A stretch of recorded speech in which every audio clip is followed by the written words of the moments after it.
Welcome to Why We Love Horror. I believe it's episode 42. I am Calamity John Maher. That is Abby Brooks and Aaron Brooks. I'm coming to you from an undisclosed location somewhere in Pennsylvania. How are you guys doing today? We're doing good. Yeah, very good. Yeah, very good. We put off this episode for a week, but now we get to brag. There aren't many Americans that got to see this movie. I'm proud of myself. What do you guys have to say for yourselves? I feel very special and happy. Yeah, I'm excited, and without spoiling too much, the gamble of going for what I thought was going to be the better movie did not pay off with Maxine last week, so I'm excited to talk about the better movie this week. We are talking about Humanist vampire seeking consenting suicidal person. Je vis une situation délicate qui m'oblige à faire du mal. Le problème, c'est que si je le fais pas, je meurs. T'as juste à choisir ton préféré. Je vais te l'accrocher puis je vais te montrer comment le vider. Non, merci, j'ai pas faim. Les goûts, ça se développe. Tu vas voir, tu vas finir par aimer ça. J'ai pas besoin de tuer du monde pour savoir que j'aimerais pas ça. Tes parents sont pas un buffet. Tes dents sont sorties, t'es capable.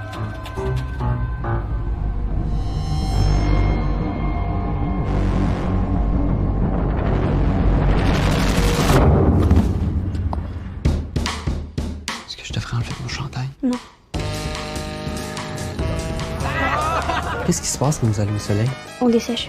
On dirait que je peux voir à travers ta peau.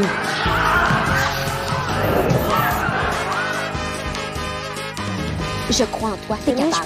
Je peux pas le faire. Tu vas le faire!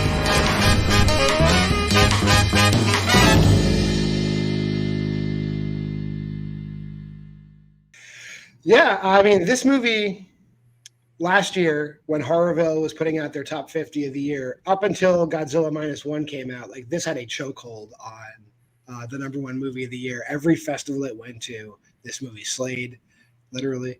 Yeah, there was just a ton of buzz. And like, no matter how much I tried to like go through all the dark web to find this movie, they had a lock on it. Like, but then they released it in Canada. All you fuckers up there being smug about seeing this movie, I was really upset. But then finally, it came to the Emmaus Theater. EmmausTheater.com. Support local theaters. Emmaus Theater is the fucking best.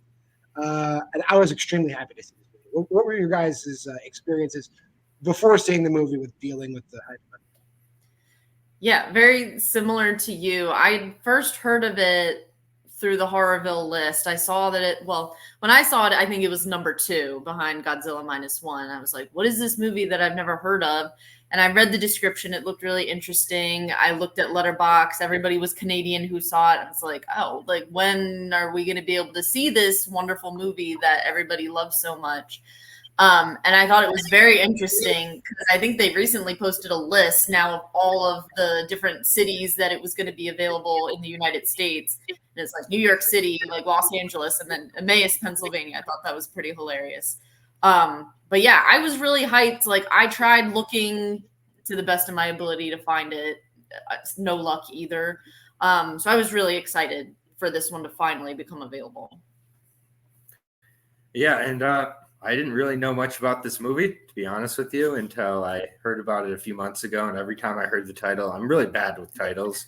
So like I kept forgetting the title when I'd hear it. But I was like, oh, this sounds like a peculiar movie. But other than that, I didn't really know much about this. I know it was a first-time director, so I was excited to see it.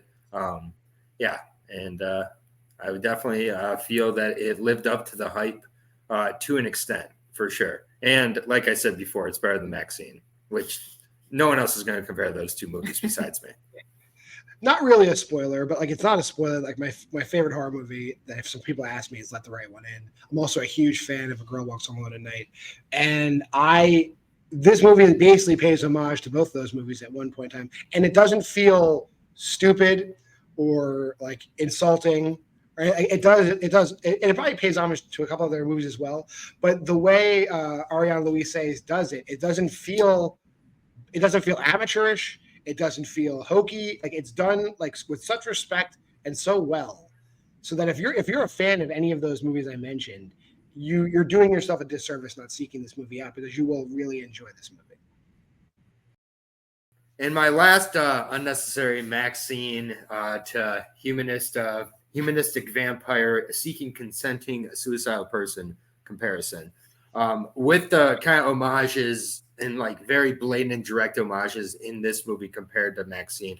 I didn't feel like it was like dipping its feet as much into it as it was like more committing to it, and it made more sense within the movie and kind of cohesively went from one to the other, which works more with Let the Right One In and A Girl Walks Home Alone at Night, which I also love both those movies. So like definitely worked better here, and I felt was done a little more organically. All right, just for a change of pace, I'll do a short little synopsis of this movie. So it basically is like everyone describes this movie as a coming of age movie. It absolutely is. It's like the most like on its sleeve coming of age movie you'll find in this genre. Sasha is a adolescent vampire, but I believe she's like in her 90s or however old she's old. But that's an adolescent for a vampire, and her fangs are not coming in properly, and she's very reluctant to hunt. She'll drink blood, but she's very reluctant to hunt to get blood. And her family, her dad's really supportive, great dad. Mom is pissed. Has a very aggro cousin who's also pissed, but she does find Paul, who is a suicidal person. He wants to die. And then it's about basically the relationship that forms between Sasha and Paul and all these awesome, wacky side characters we get along the way. That's my spoiler-free synopsis of Humanist Vampire Seeking Consenting Suicidal Person. And I've been practicing saying that title so much that is, I will never screw up. I've said like every other iteration of the title, but that is the title. All right, so now we can throw up spoilers. Abby, start with you. Like, what's some things you liked about the movie? Like, what are some things you remember that you thought were good? So I particularly like the tone of this movie. Again, backing it up a little bit and comparing it to like a movie like Let the Right One In, where that movie is very like quiet and dark and just very like cold feeling. This one is very like upbeat, and I don't want to say happy because the whole plot is very like not happy. But it's very upbeat, and it has a very similar like plot where it's like a vampire and a human boy become friends, and it's just very sweet. I like both movies a lot. I did like a change of pace and the more upbeat and like quirky feeling to this movie. I really liked the tone a lot. And I think the plot itself was actually very unique as well. Like this vampire who doesn't want to do what she's supposed to, and then meets up with a kid who, is depressed and has this whole journey of like wanting to kill himself. Like it's kind of the perfect duo, I guess, in a really weird way. But I thought it was really unique, and I like the plot itself. And again, the side characters, like her family members, I thought they're all really good, really fun characters. I think it's just a really good ensemble and a really good like debut for this director. Like this is a really good first movie. Well, my first kind of thoughts coming out of the movie, I really did appreciate the two leads. I feel like this movie really does kind of hinge on that. A couple movies I thought of with this immediately were Twilight, like much better Twilight, but still Twilight, and especially Felix Antoine Bernard, I believe is the actor's name. He definitely watched Harold and Maude leading up to this movie because that character might as well have been named Harold. So that does a character hyperfixated on suicide. I mean, it's pretty natural. So I think that is like not a hidden homage there for the director. Yeah, I would say for Harold and Maude, the ages are about right too, because she's she's a little younger. I think Maude was turning 70. Yeah, so she was 69, not 68. But because she was turning 70 or turning 80. I think she was turning 70 though. Something like that. And she killed herself on her 70th birthday. Spoiler alert for Harold and Maude, but not the important part of the movie. You should have seen it by now. You should, exactly. But I did really just have a good time. I did feel the story was not trying to be unpredictable with some of the plot beats, especially with the plot beat with the bully getting switched up at the end for who she ends up killing, to be her first kill. Kind of saw that coming, and if that was being hidden, I don't think it was meant to be hidden very well. But that's just kind of personal preference there. Overall, I had a great time with this movie, and I'm glad that it wasn't as depressing as it could have been. Honestly, as weird as that sounds. But it actually ends in a very like kind of semi-positive kind of. I can't. We'll get to the ending later. Mhm. But like I'll get to like the homages that I loved. Like there is if you love A Girl Walks Home Alone at Night, there's clearly a scene where they are just jamming out to music Yes. in Sasha's room, which is lifted almost exactly, but it's played a little funnier. I'll get to another note in a second. And then if you love Let the Right One In, there's a scene where Sasha kills Paul's bully. So that happens too. The movie is funny. It's not as funny as the people sitting behind us thought it was. The people sitting behind us thought this was fucking Blazing Saddles or something. But, it's funny. It's not like laugh out loud and funny. The people behind us had never seen a comedy. They had never seen a comedy before, ever. No, they're on drugs for sure. They were doing other things. So like they enjoyed it the way I enjoyed The Exorcism a few weeks ago. They were like when you watch like an 80s sitcom and there's a laugh track and it's not funny, like Elf or some shit. That one lady you can always hear in every laugh track. They were behind us. The laugh track people were behind us. That's the only negative thing I have to say about this movie. Those people behind us should have not been there. Yeah, so before some of the things about the movie, like as far as like the horror elements of the movie go, like there are a few, but it's all played for horror comedy. Like I would say one of the strong characters, the cousin Denise, Naomi O'Farrell, is great, and she like accidentally turns like this loser JP. He's great. Yeah, JP was really good. All the side characters in this movie, even like the ones that aren't on the screen very much, are all like really well written and great, I would say. Mm-hmm. I agree. Yeah, I agree. Overall, I do feel that the two leads are just head and shoulders kind of above teeth and fangs, whatever other puns that I couldn't think of here. But I really do. It comes down to that for me. So, and they're great. Yeah, they had really good chemistry, which I think, like Aaron said, is really what kind of carried this movie all the way through. And again, I mean, Aaron also mentioned, I think my main negative about the movie is, I mean, it's not even really a negative, but it is predictable because there is a whole subplot with like these bullies. That's one of the reasons why the main character is very like depressed. Like he's just always getting bullied at school by like everybody. And there's these particular like bro characters that are after him. And they kind of go and follow him because his dying wish. The only way that the main girl character will kill him is if he does his dying wish, which is to basically tell off this bully character. And you can kind of basically see right from there that he's going to end up dying more than likely by her. And it just kind of all works out very well. But the predictability of it really doesn't take away from like the story of it. Like it's fine. Yeah, Paul's whole arc, like when he's made the deal, like he's gonna die, so he's gonna do like the opposite of make amends. He's gonna tell off everyone that's pissed him off. And it's probably the best scene in the movie because like he gets like expelled from like a bat flies into the gymnasium and everyone's flipping out, and he actually like kills the bat and saves everybody, I guess. And then he gets expelled from school because he traumatized his classmates by killing an animal in front of them. Is great. And then he goes to the principal's house. And he's like, "Hey, fuck you!" Like, you piece of shit. And that's such a great moment in the movie.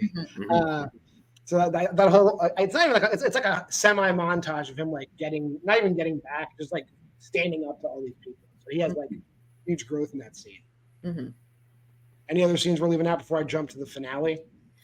I think another scene in particular that kind of stood out for me, and I think this was more of like the emotional, like I could feel like the emotional stuff with like the family member or with the guy, and in particular his mom. So there's a big scene at the end where he's finally going to go and he's going to tell everybody off, or I forget if he does that first, but either way, this is where he knows he's going to go die, and he meets his mom. He doesn't think that she's home. And it's a really nice and like sweet scene between the two of them that I thought really kind of helped with like the emotional aspect of it as well. I thought that scene was really good too. Yeah. Yeah, no, I don't really have I mean, like any other particular scenes. It was like it's just like the whole movie for me is like a solid double for me, and that's like perfectly fine. It just never quite reached, and we'll talk about more in our ratings and everything too. So the big reveal, I guess, of the movie is like the title is like long and unwieldy, and like it's finally revealed like what it means. Basically, it's not a Craigslist ad, but I guess it is. Like that's like the title of their Craigslist ad at the end of the movie, because she does kill Paul, but she turns him, because they're good together. So she kills him, and then he finds a new lease in life by solving Sasha's problem by putting out this ad. Like he creates a business model for her where she never has to kill anybody. They'll just find hospice patients or other people that are willing to just be exsanguinated and die that way. And so they're going to hospices and just draining blood and taking it. And they're doing a human service. So, and they walk out of the room like it's like the end of El Mariachi or some shit. Like when they're walking out of the thing at the end, which is really cool too. Mm-hmm. Yep, Jedis are evil and vampires are good now. That's the world we live in. Those are all the spoilers we can afford for today. So let's just get down to it. Did we think this was a good movie? And we're going to start with you. All right, we'll start with the Debbie Downer, apparently, of Aaron for the second week in a row here. Yeah, I really did like this movie. I think it's really good. I don't think it's going to shrink in my rating on rewatch for sure, and I am looking forward to rewatching this eventually. While I am very grateful to the Mass Theater, I am looking forward to people discovering this at home. I think it's going to have a second life at some point, and I do think it's a future classic for a ton of people. And I hope that this is many people's Twilights instead of Twilight and others movies. So very good, solid double, like more than a double, maybe sliding in for a triple. It's 4 videotapes out of 5 for me, with potential growth on rewatches. So follow me on Letterboxd for those rewatches. Be my 6th like. Not really a Debbie Downer, but I guess it is a Debbie Downer compared to what Abby and I are going to say. Yeah, sorry. Abby, what did you think? So I thought this movie was great. I also can't wait for more people to see this movie. I could see this doing really well on like Shudder, or something like that. I am really excited to see what other people think of it. And yeah, like I said, I thought this was great. I love the characters. I love the vibe, if you will. I gave it 4.5. All right. Yeah, to me. I love this movie. I absolutely think. Is it my favorite movie of the year? Is it like in the top like 3? Absolutely. I love everything it did. I love all the movies it paid homage to. Not that the movie was made for me, obviously, but like I feel like other than that, it's like a movie for me. So I really agree with this. 5 videotapes. All right, moving on to our next little segment. We usually do our Why We Love Horror challenge. Let's see what we did this.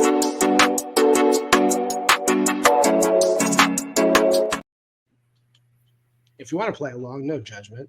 Down there, that's the last 5 are lowercase r, lowercase l, capital W, lowercase d, capital I. And this week, it's just watch. Was it a new extreme horror film or extreme? I forget what they call it. Extreme, no new. Extreme horror film, and there's like a list. You can find lists all over the place. There's a generic list of just movies that are extreme. You know what I'm talking about. They're movies that like either you're into them or you're not into them or you're afraid of them, whatever. One of those movies. So I'll go first since we ended on me. I watched 2006's Taxidermia, which is a Hungarian film. It's fucking wild. It's like so wild that like I do not recommend it. Like I like it, but I feel that if I were to recommend it to somebody, they might not like it and personally hold it against me. That's like the type of movie it is. Like I would get a lot of "Why the fuck did you make me watch that?" Yeah, I have to know you very well to recommend Taxidermia to you, and that should tell you everything you need to know about this movie. It is not. It's never what you think it is at any point in the movie. There you go. Done. Abby? I watched a movie that came out in 2008. It's called Dead Girl. The directors, I don't think ever did anything ever again or nothing popular. Basically about just awful teenage guys who go to like an abandoned mental hospital and find a dead girl, or well, she's zombie-fied, whatever. And they do as they wish with said dead girl. And it's gross. It's bleak. Like, it really is. Like, I really wouldn't recommend it. I didn't think it was as bad as I thought it was going to be, even just like based on the Letterboxd reviews for it. Definitely seen worse, but I wouldn't really recommend it to anybody. That's fair enough. I think we're going to get a lot of that for these movies. Yeah.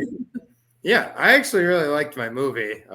It was called Kidnapped, and it's by Miguel Angel Vivas. He hasn't really done anything else that I have noticed, and if I butchered that pronunciation, I apologize. But yeah, it's very, very bleak. It is just a home invasion movie where it could happen to anybody. It happens to this family in a gated community in Madrid, and yeah, they fight back. But yeah, it ends pretty brutally, pretty bleakly. Like, I was just pretty sad for the rest of like the time I was thinking about it until like maybe an hour or two later. So like, it's just like a very bleak. Like, I feel like this deserves the mantle that The Strangers is on, even though it came out after The Strangers. Like, this is like that. It could happen to anybody. Like, this felt much more believable to me too, and didn't feel that extreme. I mean, yeah, there were like moments of like very bleak, but I probably chose a less extreme horror movie because I was cheating. Because I don't like these really extreme ones. I'm not into that. I'd rather watch some Vincent Price.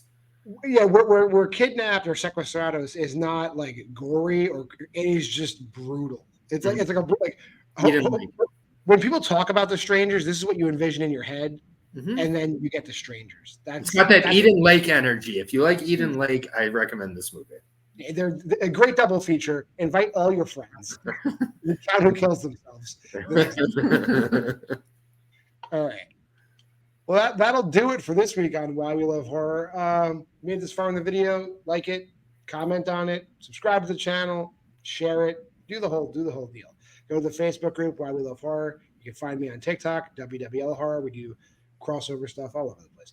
Schedule is normally the same. Monday is Versus. We do a bad horror movie. Wednesday, we do like a special shorter edition of either this show or Why We Love Horror Trivia. Thursday is this show, and sometimes I go live on TikTok. But since I'm traveling the state, not for a while, and I don't know, I think Hunter got caught in a tornado or something, so we're not going to see him for a while. And then Friday, it's Why We Love Horror Trivia, 2 matches or 1 big-time match. Tomorrow, you'll see these guys defend their team's championship over on the channel. And then next week, we are reviewing Longlegs, which is another. I mean, I wouldn't say it's crazily anticipated just because the way they've been marketing it, they're keeping it very close to the vest. So I think that's going to wind up being smart. Am I eating my words? I don't know. We'll find out next week.